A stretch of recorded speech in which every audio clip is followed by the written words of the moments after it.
Chapter 14 प्रथम विश्व युद्ध एवं राष्ट्रवादी प्रत्युत्तर। प्रथम विश्व युद्ध 1914 से 1918 के प्रारंभ के समय भारतीय राष्ट्रीय कांग्रेस उदारवादी दल के नेतृत्व में थी। इस विश्व युद्ध में ब्रिटेन, फ्रांस, रूस, अमेरिका, इटली तथा जापान एक ओर और जर्मनी, ऑस्ट्रिया, हंगरी एवं तुर्की दूसरी ओर थे। यह काल मुख्यतः राष्ट्रवाद का परिपक्वन काल था। त्रिविध राष्ट्रवादी प्रत्युत्तर। प्रथम विश्व युद्ध में ब्रिटेन की भागीदारी के प्रति राष्ट्रवादियों का प्रत्युत्तर निम्न 3 चरणों में विभक्त था। उदारवादियों ने ब्रिटिश साम्राज्य के प्रति निष्ठा दिखाने हेतु अपना कर्तव्य समझकर इस युद्ध में ब्रिटेन का पूर्ण समर्थन दिया। उग्रवादियों, जिनमें तिलक भी सम्मिलित थे, ने भी युद्ध में ब्रिटेन का समर्थन किया, क्योंकि उन्हें आशा थी कि युद्ध के पश्चात ब्रिटेन भारत में स्वशासन के संबंध में ठोस कदम उठाएगा, जो उनकी एक भूल थी। क्रांतिकारियों का मानना था कि यह युद्ध ब्रिटेन के विरुद्ध क्रांतिकारी गतिविधियों को संचालित करने का अच्छा अवसर है तथा उन्हें इस सुअवसर का लाभ उठाकर साम्राज्यवादी सत्ता को उखाड़ फेंकना चाहिए। किंतु विश्व युद्ध में ब्रिटेन का समर्थन कर रहे भारतीय शीघ्र ही निराश हो गए, क्योंकि उन्होंने देखा कि ब्रिटेन युद्ध में अपने उपनिवेशों एवं हितों की रक्षा करने में लगा हुआ है। प्रथम विश्व युद्ध ने भारतीयों, क्रांतिकारियों एवं विदेशों में रह रहे क्रांतिकारियों में अपार उत्साह का संचार किया। इस दौरान संयुक्त राज्य अमेरिका में गदर पार्टी तथा यूरोप में बर्लिन कमेटी ने ब्रिटिश सरकार के विरुद्ध क्रांतिकारी गतिविधियां संचालित की। इनके साथ ही भारतीय सैनिकों द्वारा भी कुछ छिटपुट स्थानों पर जैसे सिंगापुर इत्यादि में क्रांतिकारी कार्यवाहियां संपन्न की गईं। भारत में इस अवसर को क्रांतिकारियों ने एक ईश्वरीय उपहार मानकर देश को उपनिवेशी शासन से मुक्त कराने की योजना बनाई और ब्रिटेन के शत्रुओं जर्मनी तथा तुर्कों से आर्थिक और सैन्य सहायता प्राप्त करने का प्रयास किया। इस समय की क्रांतिकारी गतिविधियों का विवरण अध्याय 13 में दिया गया है। होम रूल लीग आंदोलन। Bal Gangadhar Tilak, Annie Besant, G S. Khaparde, Sir Syed Subramaniam Iyer, Joseph Baptista और मोहम्मद अली तथा अन्य बड़े नेताओं ने यह निर्णय किया कि ब्रिटिश राष्ट्रमंडल के तहत अखिल भारतीय होम रूल या स्वशासन की मांग के उद्देश्य के साथ पूरे वर्ष कार्य करने वाले एक राष्ट्रीय गठबंधन का होना आवश्यक हो गया था। यह गठबंधन आयरिश होम रूल लीग की तर्ज पर all India home rule league था। हालांकि अंततः 2 होम रूल लीगों की स्थापना की गई, एक बाल गंगाधर तिलक की इंडियन होम रूल लीग और दूसरी एनी बेसेंट की होम रूल लीग। दोनों का उद्देश्य उग्र राजनीति के एक नए रूप की शुरुआत करना था। होम रूल लीग आंदोलन प्रथम विश्व युद्ध के पश्चात उत्पन्न हुई परिस्थितियों में भारतीयों की कम प्रभावशाली प्रतिक्रिया के रूप में सामने आया, किंतु स्वतंत्रता आंदोलन की प्रक्रिया में इसने अपने महत्वपूर्ण छाप छोड़ी। यद्यपि यह आंदोलन स्थिरता के साथ प्रारंभ हुआ था, तथापि आगे चलकर इसने तत्कालीन सभी आंदोलनों को पीछे छोड़ दिया। आंदोलन हेतु उत्तरदायी कारक। राष्ट्रवादियों के एक वर्ग का मानना था कि सरकार का ध्यान आकर्षित करने हेतु उस पर दबाव डालना आवश्यक है। मार्ले मिंटो सुधारों का वास्तविक स्वरूप सामने आने पर नरमपंथियों का भ्रम सरकार की निष्ठा से टूट गया। प्रथम विश्व युद्ध में ब्रिटेन द्वारा भारतीय संसाधनों का खुलकर प्रयोग किया गया। इस क्षतिपूर्ति के लिए युद्ध के उपरांत भारतीयों पर भारी कर आरोपित किए गए तथा आवश्यक वस्तुओं की कीमतें आसमान छूने लगी। इन कारणों से भारतीय त्रस्त हो गए तथा वे ऐसे किसी भी सरकार विरोधी आंदोलन में भाग लेने हेतु तत्पर थे। यह विश्व युद्ध तत्कालीन विश्व की प्रमुख महाशक्तियों के बीच अपने अपने हितों को लेकर लड़ा गया था तथा इससे अन्य ताकतों के साथ ब्रिटेन का वास्तविक चेहरा भी उजागर हो गया था। युद्ध के पश्चात सोवियतों की अजेयता का भ्रम भी टूट गया। जून 1914 में बाल गंगाधर तिलक जेल से रिहा हो गए। भारतीय स्वतंत्रता के संघर्ष में सक्रिय भूमिका निभाने हेतु वे पुनः किसी अवसर की तलाश में थे। उन्होंने सरकार को अपना सहयोगात्मक रुख समझाने का प्रयत्न किया। आयरलैंड के होम रूल लीग की तर्ज पर उन्होंने प्रशासकीय सुधारों की मांग की। तिलक ने कहा कि हिंसा के प्रयोग से भारतीय स्वतंत्रता की प्रक्रिया में रुकावट आ सकती है। फलतः उन्होंने आयरिश होम रूल लीग जैसे आंदोलन द्वारा भारतीयों की दशा में सुधार लाने की वकालत शुरू कर दी। उन्होंने यहाँ तक कहा कि संकट के इन क्षणों में हमें ब्रिटेन का सहयोग करना चाहिए। 1893 में आयरलैंड की थियोसॉफिकल महिला एनी बेसेंट भारत आई थी। प्रथम विश्व युद्ध के उपरांत उन्होंने भी भारतीय स्वतंत्रता आंदोलन को समर्थन देने हेतु आयरिश होम रूल लीग के मार्ग का अनुसरण करते हुए भारत में आंदोलन आरंभ करने का निर्णय लिया। इस लीग के माध्यम से वे अपने विचारों को जनता में प्रसारित कर अपना कार्यक्षेत्र बढ़ाना चाहती थी। लीग बाल गंगाधर तिलक तथा एनी बेसेंट दोनों ही होम रूल लीग ने यह महसूस किया कि आंदोलन की सफलता के लिए उदारवादियों के नेतृत्व वाली कांग्रेस के साथ ही अतिवादी राष्ट्रवादियों का समर्थन भी आवश्यक है। 1914 में नरमपंथियों एवं अतिवादियों के मध्य समझौते के प्रयासों के असफल हो जाने के पश्चात बाल गंगाधर तिलक एवं एनी बेसेंट ने स्वयं के प्रयासों से राजनीतिक गतिविधियों को जीवंत करने का निश्चय किया। 1915 के प्रारंभ से एनी बेसेंट ने भारत एवं अन्य उपनिवेशों में स्वशासन की स्थापना हेतु अभियान प्रारंभ कर दिया। उन्होंने जनसभाएं आयोजित की तथा न्यू इंडिया एवं कॉमनवेल्थ नामक पत्र का प्रकाशन प्रारंभ किया। इन पत्रों के माध्यम से उन्होंने अंग्रेज सरकार के सम्मुख भारत में स्वशासन की स्थापना की मांग को दृढ़ता के साथ उठाया। 1915 के कांग्रेस वार्षिक अधिवेशन में तिलक एवं एनी बेसेंट को अपने प्रयासों में थोड़ी सफलता मिली। इस अधिवेशन में यह निर्णय लिया गया कि उग्रवादियों को पुनः कांग्रेस में सम्मिलित किया जाएगा।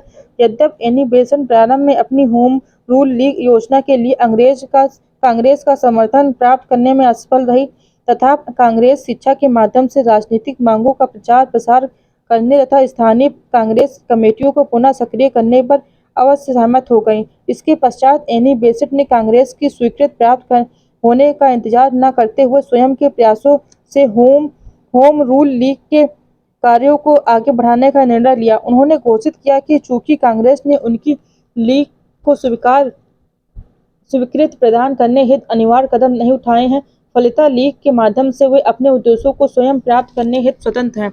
बाल गंगाधर तिलक तथा एनी बेसेंट ने किसी प्रकार के आपसी टकराव की संभावना को दूर करने के लिए पृथक-पृथक लीग स्थापित करने का निर्णय लिया। जैसा कि एनी बेसेंट ने कहा कि तिलक के कुछ समर्थक उनके साथ सामान्य महसूस नहीं करते हैं और साथ ही उनके कुछ समर्थक तिलक के साथ सामान्य महसूस नहीं करते हैं। हालांकि दोनों लीगों ने विशिष्ट क्षेत्रों तथा अपने कार्य को सीमित करके अपने प्रयासों में सहयोग किया। उन्होंने जहां तक संभव हुआ एक दूसरे का सहयोग किया। तिलक की होम रूल लीग बाल गंगाधर तिलक ने अपनी इंडियन होम रूल लीग की स्थापना अप्रैल 1916 में की। तिलक ने अपनी पहली होम रूल मीटिंग बेलग्राम में की। पूना उनकी लीग का मुख्यालय था। उनकी शाखाएं महाराष्ट्र, बॉम्बे सिटी के अलावा कर्नाटक, मध्य प्रांत एवं बरार में खोली गईं। इसे 6 शाखाओं में संगठित किया गया। स्वराज की मांग, भाषाई प्रांतों की स्थापना तथा शिक्षा के प्रचार प्रसार को लीग ने अपना मुख्य लक्ष्य घोषित किया। बेसेंट की home rule league Annie Besant ने सितंबर 1916 में मद्रास अब चेन्नई में all India home rule league की स्थापना की घोषणा की। मद्रास के अतिरिक्त लगभग पूरे भारत में इसकी शाखाएं खोली गईं। इसकी लगभग 200 शाखाएं थीं। जॉर्ज अरुंडेल को लीग का संगठन सचिव नियुक्त किया गया। यद्यपि ब्रिटेन की लीग का संगठन तिलक की होम रूल लीग की तुलना में कमजोर था, तथापि इसके सदस्यों की संख्या काफी बड़ी थी। ब्रिटेन की लीग में अरुंडेल के अलावा बी.एम. वाडिया एवं सी.पी. रामास्वामी अय्यर ने भी महत्वपूर्ण भूमिका निभाई। होम रूल लीग आंदोलन कार्यक्रम होम रूल लीग आंदोलन का मुख्य उद्देश्य भारतीय जनमानस को होम रूल अर्थात स्वशासन के वास्तविक अर्थ से परिचित कराना था। इसने भारतीयों को राजनैतिक रूप से जागृत करने के पिछले सभी आंदोलन को पीछे छोड़ दिया तथा भारत के राजनीतिक दृष्टिकोण से पिछड़े क्षेत्रों जैसे गुजरात एवं सिंध तथा अपनी पैठ बनाई। आंदोलन का उद्देश्य पुस्तकालयों एवं अध्ययन कक्षों जिसमें राष्ट्रीय राजनीति से संबंधित पुस्तकों का संग्रह हो तथा जनसभाओं और सम्मेलन का आयोजन कर भारतीयों में राजनीतिक शिक्षा को प्रोत्साहित करना था। इसके लिए लीग ने समाचार पत्रों, विद्यार्थियों के लिए राजनीतिक विषयों की कक्षाओं का आयोजन, पैम्फलेट्स, पोस्टर, पोस्टकार्ड, नाटकों एवं धार्मिक गीतों जैसे माध्यमों को भी अपने प्रयासों में सम्मिलित किया। लीग ने अपने उद्देश्यों की सफलता के लिए कोष बनाया तथा धन एकत्रित किया, सामाजिक कार्यों का आयोजन किया और स्थानीय प्रशासन के कार्यों में भागीदारी निभाई। लीग ने स्थानीय कार्यों के माध्यम से बहुसंख्यक भारतीयों से जुड़ने का प्रयास किया। 1917 की रूसी क्रांति से भी लीग के कार्यों में सहायता मिली।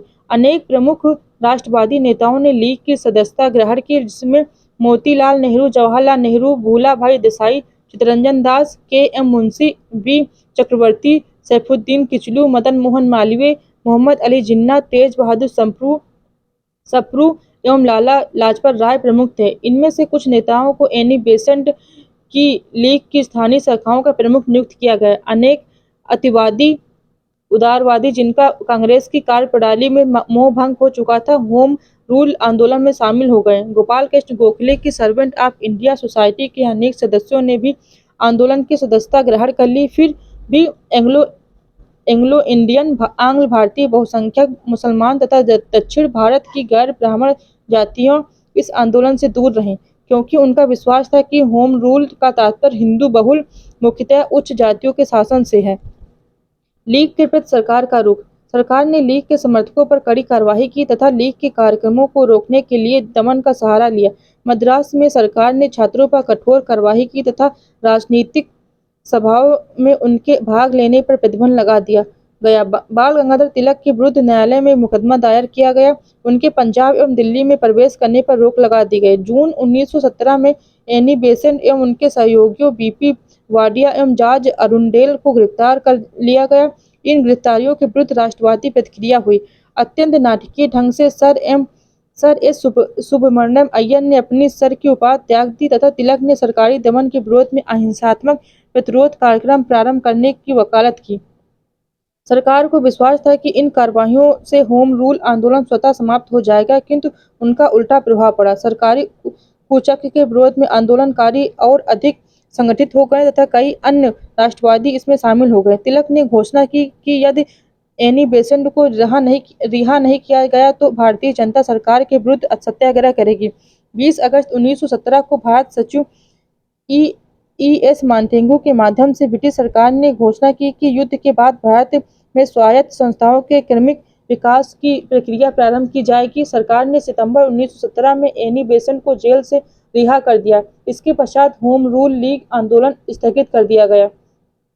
क्या कारण था कि 1919 तक आते-आते आंदोलन धीमा पड़ गया? 1919 तक आते-आते होम रूल लीग आंदोलन का उन्माद ठंडा पड़ने लगा। इसके पीछे कई कारण थे। आंदोलन में प्रभावी संगठन का अभाव था। 1917-1918 में हुए सांप्रदायिक दंगों का आंदोलन पर नकारात्मक प्रभाव पड़ा। एनी बेसेंट की गिरफ्तारी के पश्चात कांग्रेस की सदस्यता ग्रहण करने वाले उदारवादी सरकार द्वारा सुधारों का आश्वासन देने तथा बेसेंट को जेल में रिहा करने पर संतुष्ट हो गए। एनी बेसेंट स्वयं सुधारकों की घोषणा के पश्चात लीग की उपयोगिता को लेकर असमंजस में थी। आंदोलन में अतिवादियों द्वारा सितंबर 1918 में अहिंसात्मक प्रतिरोध का सिद्धांत अपनाए जाने की बात से नरमपंथी आंदोलन से पृथक होने लगे। 1918 में पश्चात तो उनकी गिरफ्तारी बिल्कुल नाममात्र की रह गई। जुलाई 1918 में मॉन्टेगू जमस्फोट सुधारों के सार्वजनिक होने से राष्ट्रवादियों में आपसी मतभेद पैदा हो गए तथा सैद्धांतिक आधार पर वे विभाजित होने लगे।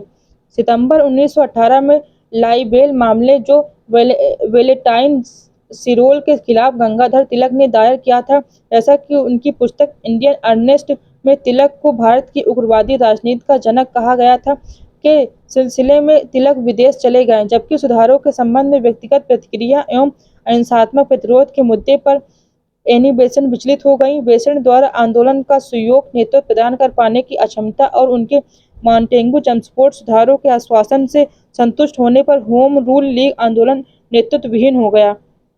महात्मा गांधी के उत्थान और उनकी सत्याग्रह, अहिंसा एवं सविनय अवज्ञा युक्तियों को मिले जन समर्थन ने आंदोलन को निष्प्राण कर दिया।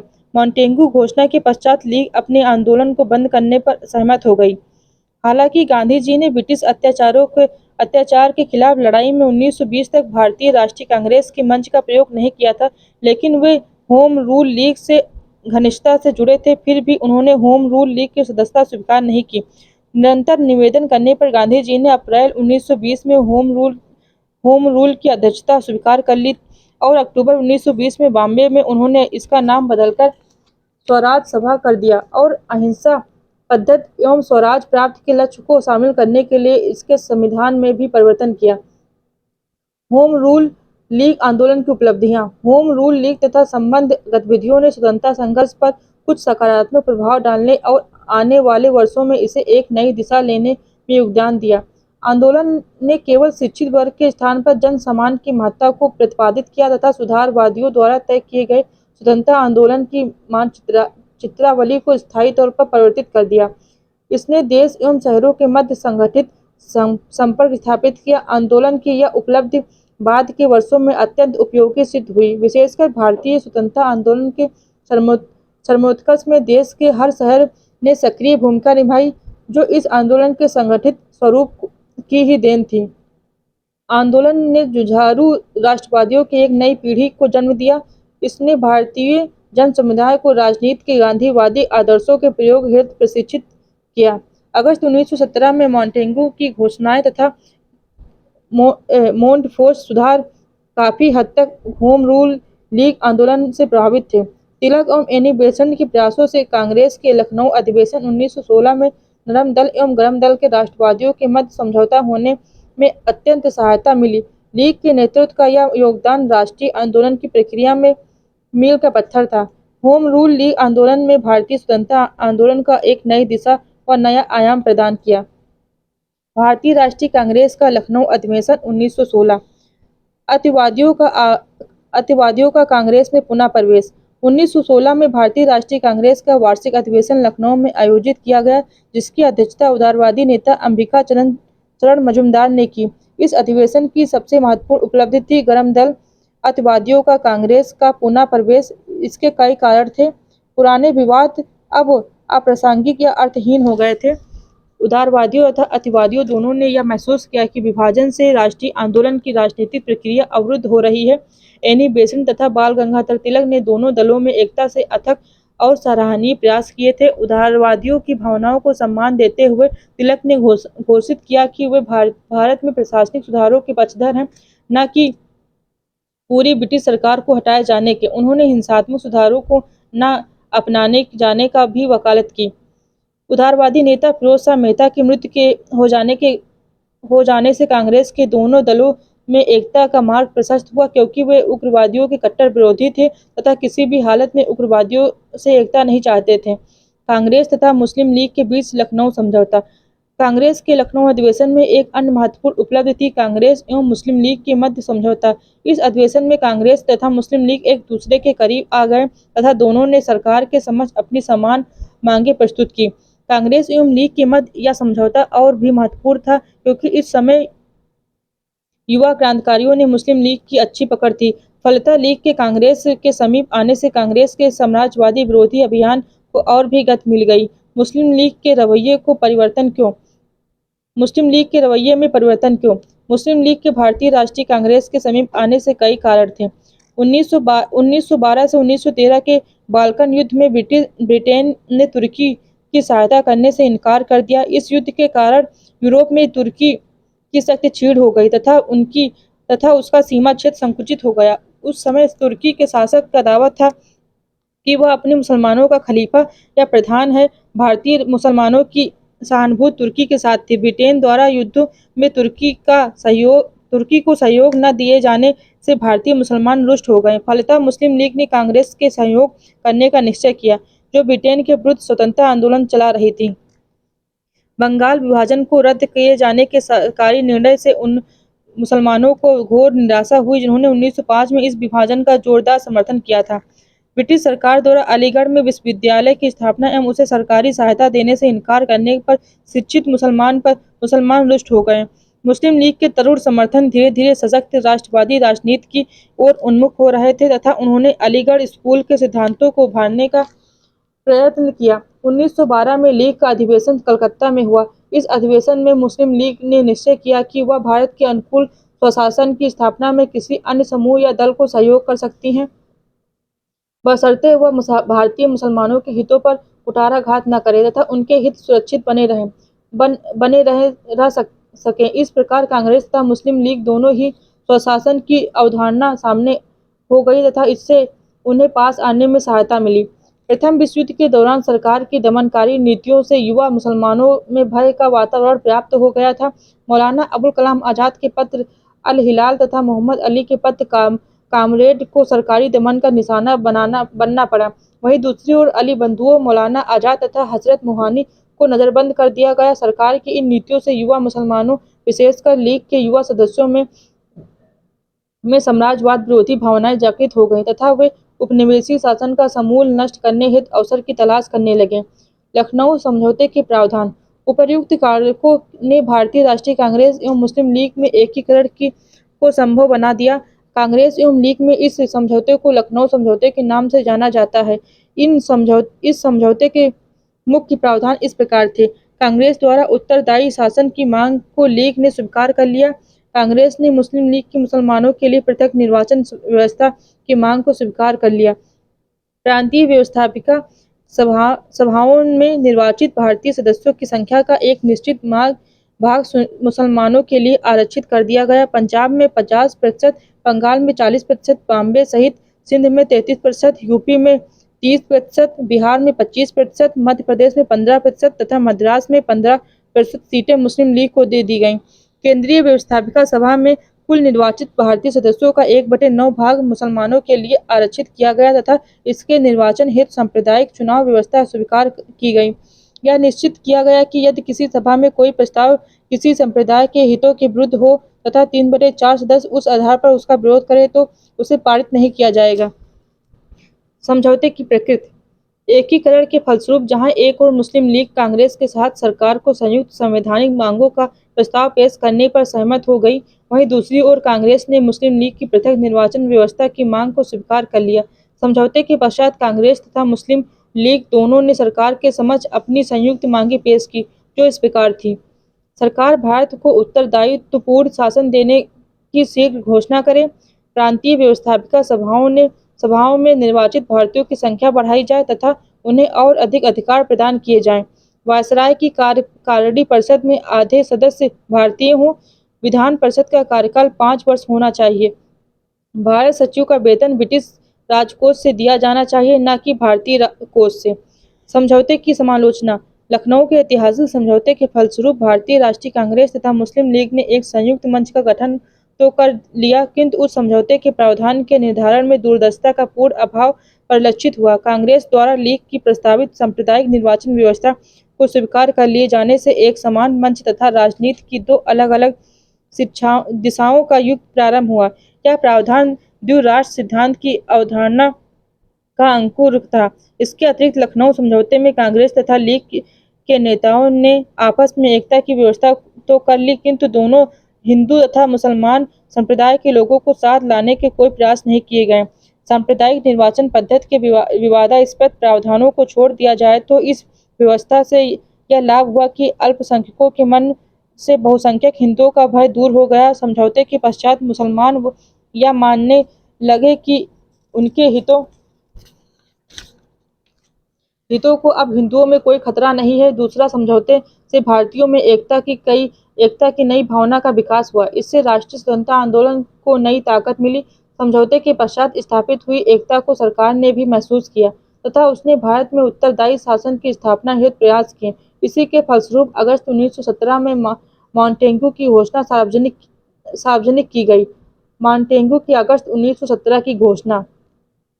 मॉन्टेग्यू भारतीय राज सचिव थे। इस पद पर नियुक्त होने के कुछ समय पश्चात ही मॉन्टेग्यू ने 20 अगस्त 1917 को हाउस ऑफ कॉमन्स में ब्रिटिश सरकार के उद्देश्य पर एक महत्वपूर्ण घोषणा की। महामहिम सम्राट की सरकार की नीति, जिससे भारत सरकार भी पूर्ण सहमत है, यह है कि भारतीय शासन के प्रत्येक विभाग में भारतीयों की भागीदारी उत्तरोत्तर बढ़े तथा स्वशासी संस्थाओं का धीरे धीरे विकास हो, जिससे अधिकाधिक प्रगति करते हुए भारत में उत्तरदायी प्रणाली की स्थापना हो तथा यह ब्रिटिश साम्राज्य के अभिन्न अंग के रूप में आगे बढ़े। उन्होंने यह निश्चय कर लिया कि इस दिशा में अतिशीघ्र एक महत्वपूर्ण कदम लिया जाए। मैं इस विषय पर स्पष्ट कर दूं कि यह प्रगति क्रमबद्ध चरणों में ही संभव है। ब्रिटिश सरकार और भारत सरकार, जिन पर भारत के लोगों की भलाई और उन्नति का उत्तरदायित्व है, वे ही समय तथा प्रत्येक उन्नति की भाषा को सुनिश्चित करेंगे और यह उनके सहयोग पर निर्भर होगा तो अब सेवा का अवसर प्राप्त करेंगे अथवा जिस सीमा तक वे उस विश्वास को निभाएंगे जो उनके उत्तरदायित्व की चेतना पर किया जा सकता है। मॉन्टेग्यू घोषणा का महत्व। इस घोषणा से राष्ट्रवादियों को स्वशासन या होम रूल की मांग के संबंध में महत्वपूर्ण उपलब्धि हासिल हुई। घोषणा का पश्चात भारत में स्वशासन की स्थापना की मांग में विप्लव या विद्रोह की संभावना समाप्त हो गई, क्योंकि सरकार ने इसे अपनी नीतियों में सम्मिलित कर लिया। इससे 1909 में मार्ले द्वारा की गई घोषणा से उत्पन्न असंतोष एवं रोष भी समाप्त हो गया। भारतीयों की आपत्ति। उक्त उपलब्धियों के साथ ही मॉन्टेग्यू की घोषणा के संबंध में भारतीय नेताओं को दो आपत्तियां भी थी। घोषणा में घोषणा में उदार उत्तर घोषणा में उत्तरदायी शासन की स्थापना के लिए कोई निश्चित समय सीमा नहीं दी गई थी, तथा उत्तरदायी शासन की प्रकृति और प्रगति के संबंध में निश्चय करने का अधिकार केवल सरकार को ही था। इस बात से भारतीय असंतुष्ट थे। उनका मानना था कि भारतीयों के लिए अच्छे या बुरे का निर्णय करने का अधिकार केवल सरकार को नहीं है, अपितु इस प्रक्रिया में भारतीयों को भी सहभागी बनाया जाना चाहिए। इस वीडियो को लाइक करें, हमारे चैनल को सब्सक्राइब कर बेल आइकन जरूर प्रेस करें।